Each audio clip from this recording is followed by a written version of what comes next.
Okay, before you watch this video, if you have not already worked on all of your problems, and there's a bunch of them, there's over 20 problems this time. If you haven't worked on those yet, you need to work on them now prior to watching the video.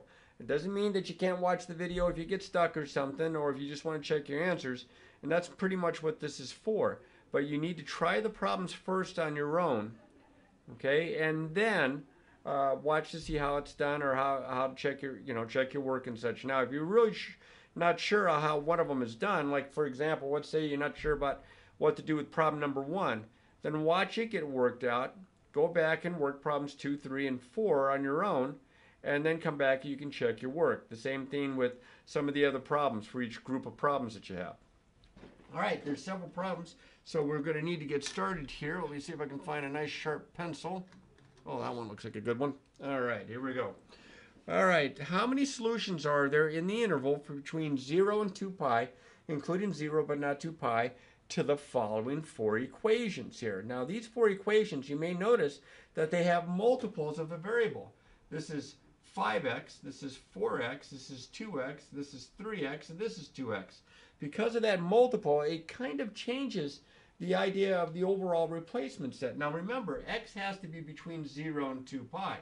But on this problem here, the first thing you're going to do here is you're going to solve not for x, you're going to solve for 5x, and then you're going to divide through by 5, and you're going to solve for x. Now, what I've written down here, here's the original, between 0 and 2 pi. If I'm solving first for 2x, it's like I multiply through by 2, and I'm solving for 2x, but now 2x is between 0 and 4 pi. If I multiply through by 3 and I'm solving for 3x, it's between 0 and 6 pi. If I multiply through by 4 and I'm solving first for 4x, then it's between 0 and 8 pi. And on the example that I'm about to do here, I'm trying to figure out first solving for 5x, so that means it's got to be my angles, whatever 5x is, it's got to be between 0 and 10 pi. Then I'll divide through by 5 here as my last step. Well, I don't have to necessarily do that this time. I'll show you, though, because they're not actually asking for what are the solutions. They just want to know how many. And this multiple will give you, as you might guess, double the number of answers, triple the number of answers, quadruple the number of answers, quintuple the number of answers that you would just between 0 and 2 pi.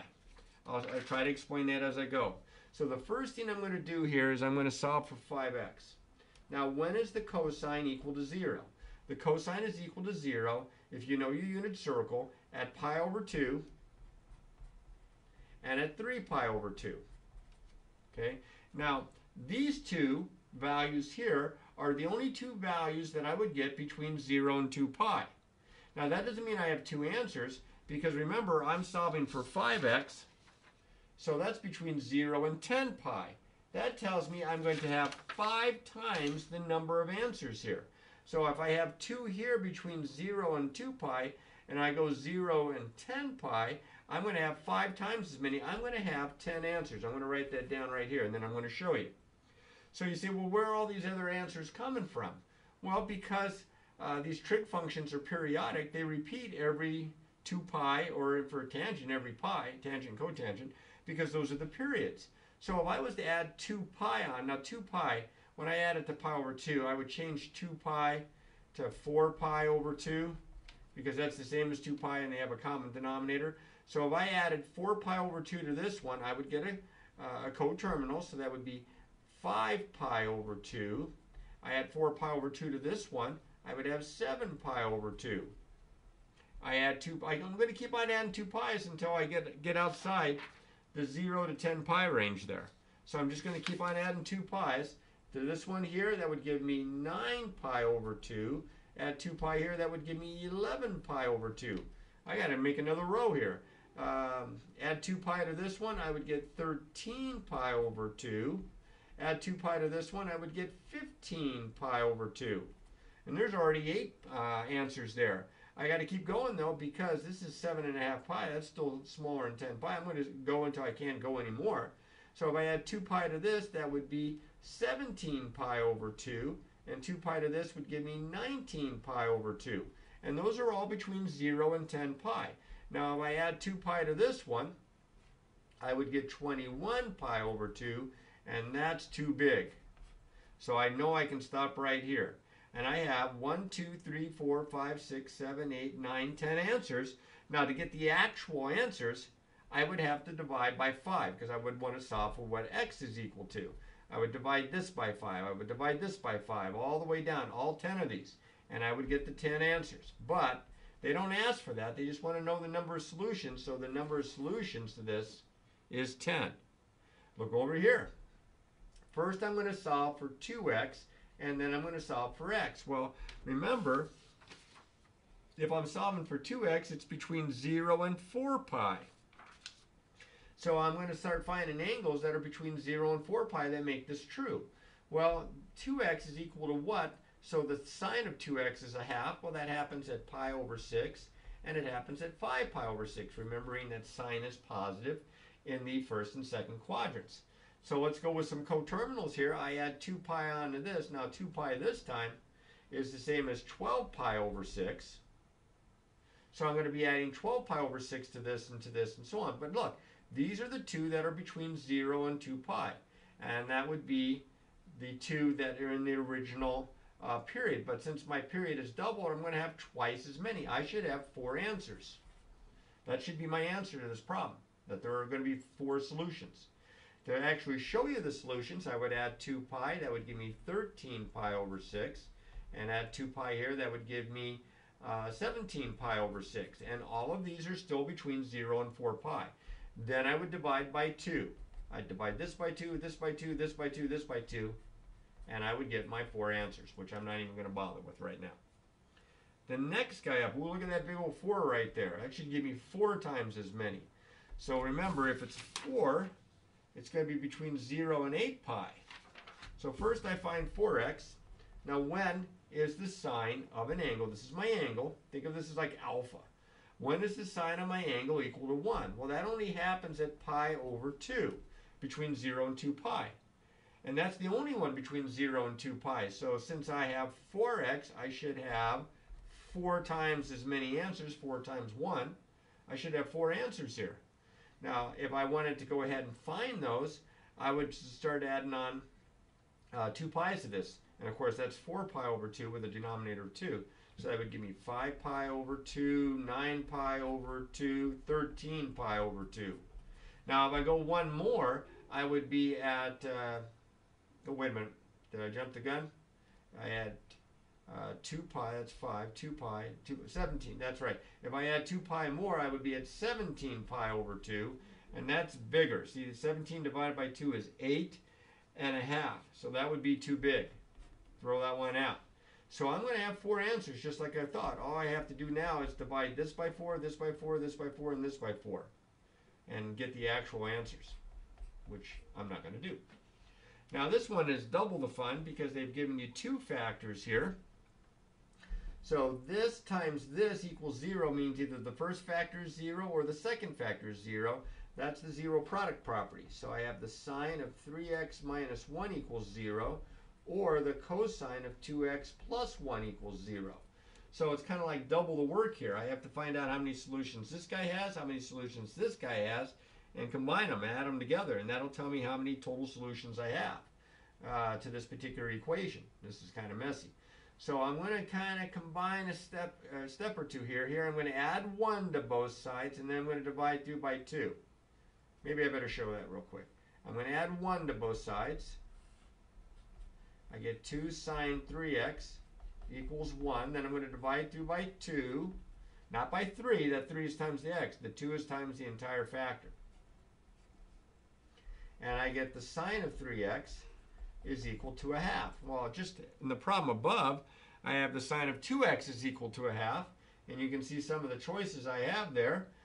So if I'm solving for 3x, that should give me 3 times as many answers. I should have 6 answers just from this. And they would be, and I start doing with the 2 that are between 0 and 2 pi. Pi over 6 and 5 pi over 6. Then I keep adding on 2 pi to get some coterminals. So 2 pi added onto this would be 13 pi over 6. And then 17 pi over 6. I don't think I left myself enough space. I'll just have to come down here. and then add 2 pi to that, and that would be, what, 25 pi over 6? And 2 pi to that would be 29 pi over 6. And even though that's a pretty good sized number, 29 divided by 6 is less than 5. And remember, this has got to be between 0 and 6 pi. So I'm safe. Now if I added on another 2 pi to this one, I would be at 37 pi over 6, and that's bigger than 6 pi. 37 divided by 6 is bigger than 6. So that gives me 1, 2, 3, 4, 5, 6. I have 6 answers just from this part. Now again, if I was to go ahead and solve, like I'm going to have to, because I don't know if you noticed, this problem is the same problem as problem 10. So I'm going to eventually solve for this, but all I'd have to do now is divide through by 3 each one of these 6 answers. Now over here, if I subtract 1 from both sides, this gives me the cosine of 2x equals negative 1. Well, the cosine is negative 1 at pi. Now remember, because I'm solving for 2x is between 0 and 4 pi.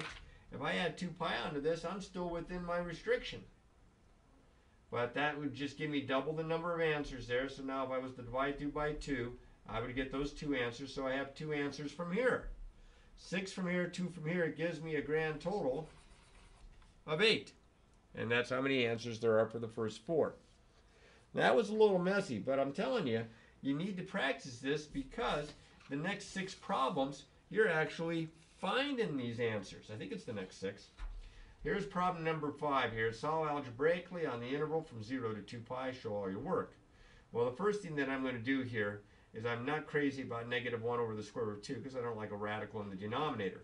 So I'll probably go ahead and multiply top and bottom by the square root of 2, which would be negative square root of 2 over 2, which I like the looks of so much better because that's one from the unit circle. So first you solve for 2x, and I'm going to find probably double the number of answers that I would have between just regular 0 and 2 pi. Well, when does the cosine equal negative square root of 2 over 2?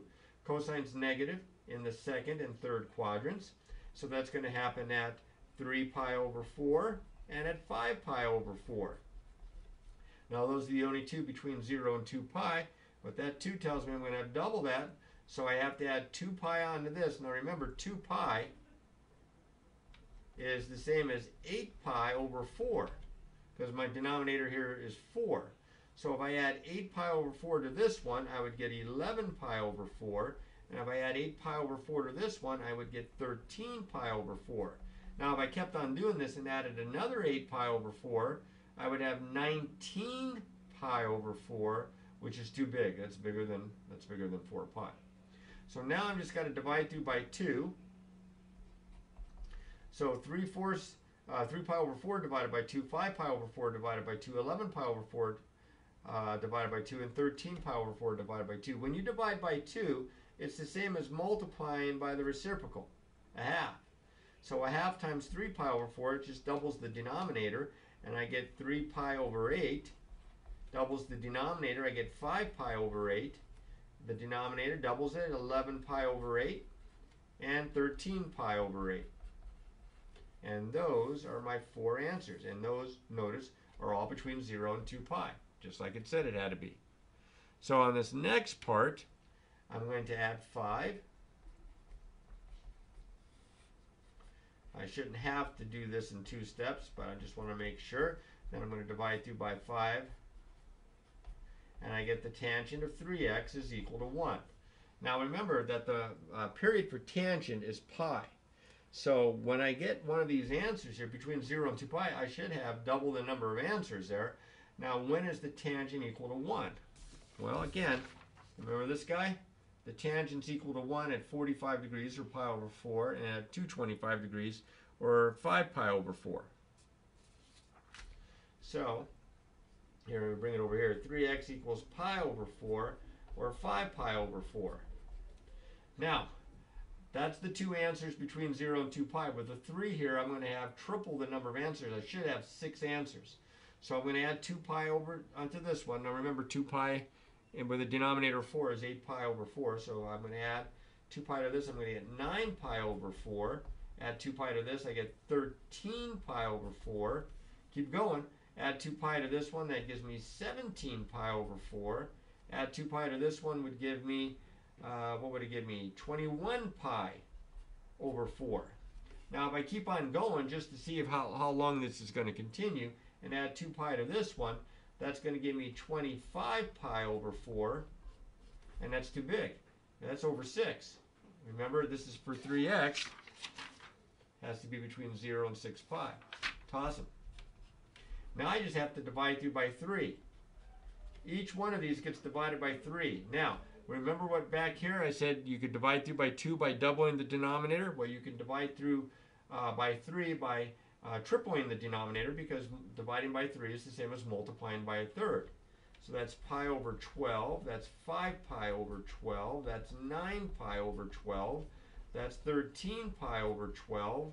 That's 17 pi over 12. That's 21 pi over 12. You may notice that this one here and this one here simplify though, because the numerator and denominator are both divisible by 3. So I get pi over 12, 5 pi over 12. Divide top and bottom by 3 is 3 pi over 4, 13 pi over 12, 17 pi over 12. Divide top and bottom by 3, 7 pi over 4. And there are all my answers. That's a bit of work right there, and all I've really done so far is 6 problems. All right, here we go. We'll continue this. Now this next one is a little messy because it's asking for you to solve for cotangent. You say, no big deal. We did that in the last set of homework problems, and we just took reciprocals. Well, if the cotangent of 2x is equal to 0, remember the reciprocal of cotangent is the tangent of 2x. Well, the reciprocal of 0 or 0 over 1 would be 1 over 0, which is undefined. So where is tangent undefined? Tangent is undefined at pi over 2 and at 3 pi over 2. Notice they don't even have values because they're undefined. So that's going to happen at pi over 2 and 3 pi over 2. Notice I have 2 answers between that 0 to 2 pi range. But with a double here, with this 2, I'm going to go from 0 to 4 pi. So let's add some coterminals. Add 2 pi, or find coterminals, I should say.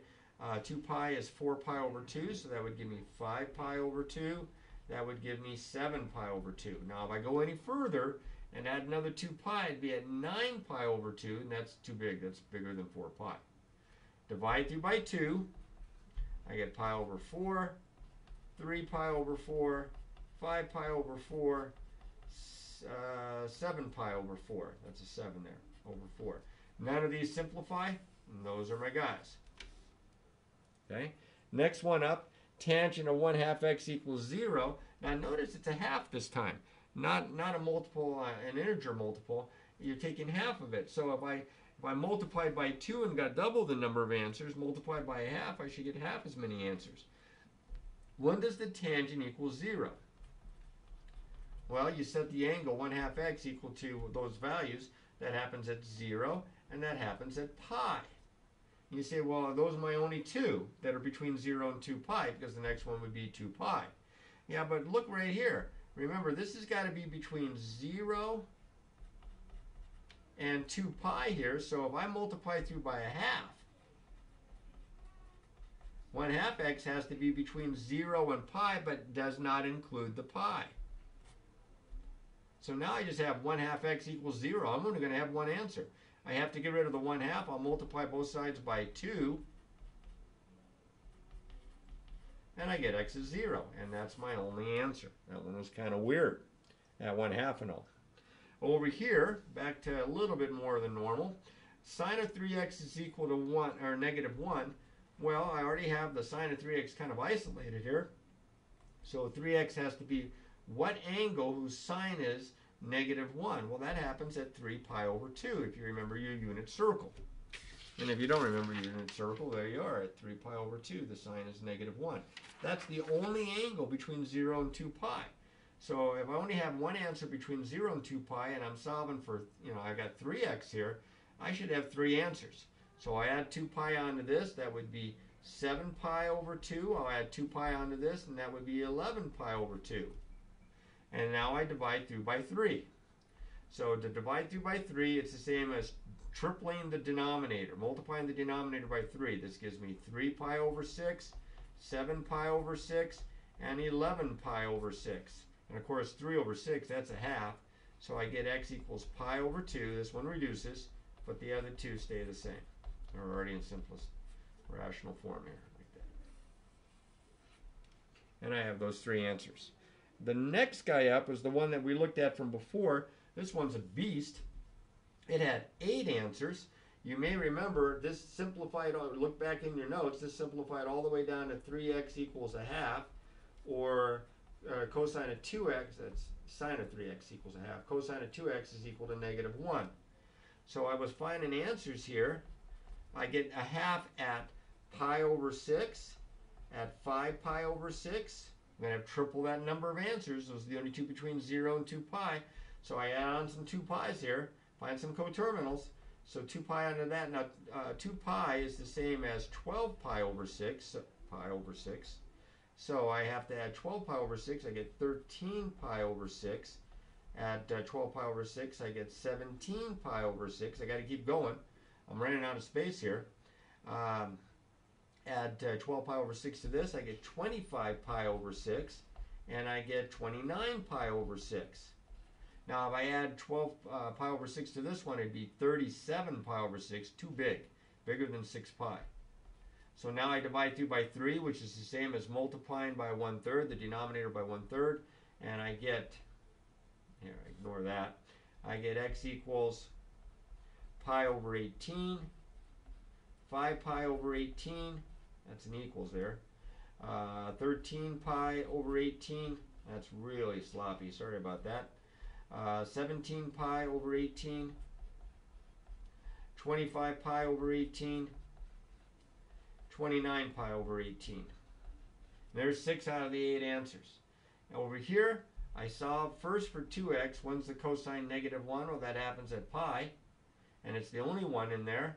So with the 2, I'm just going to add 2 pi on there. I get 3 pi, which of course is between 0 and 4 pi.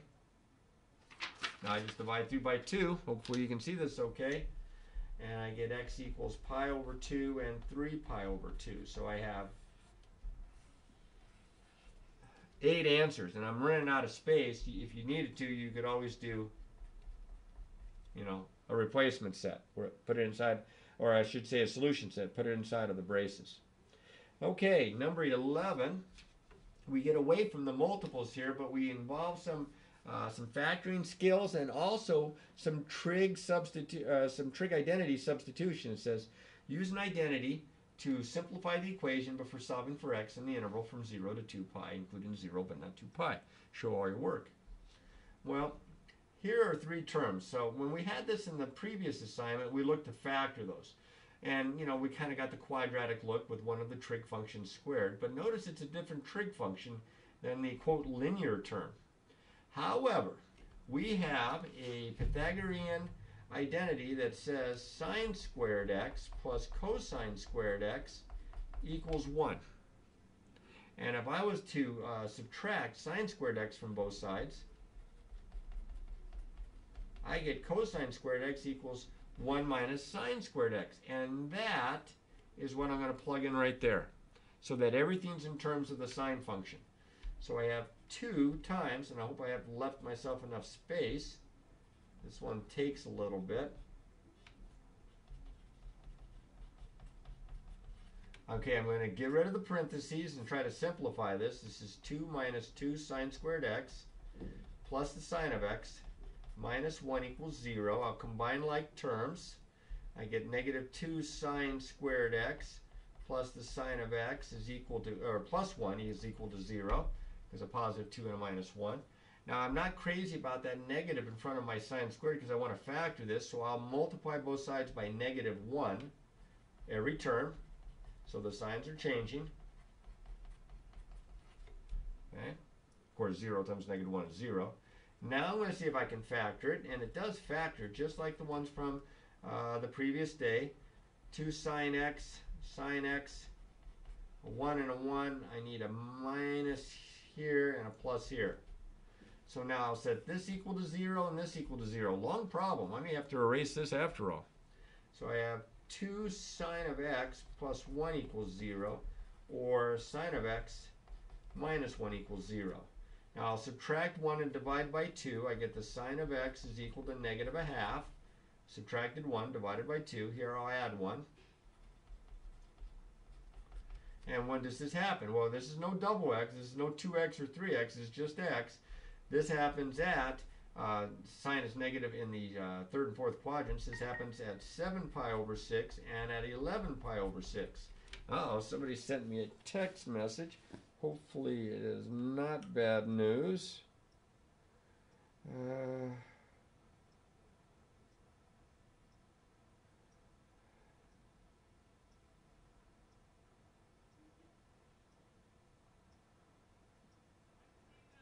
Okay.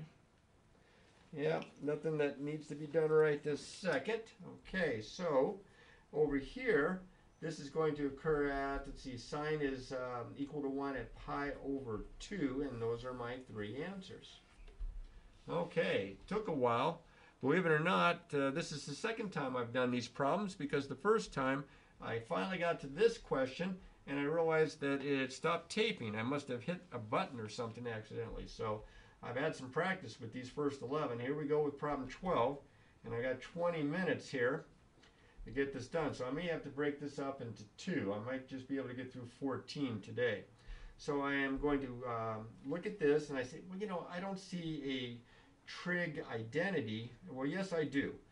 I am going to write this as the sine of x times, now remember that the cotangent of x is the cosine of x over the sine of x.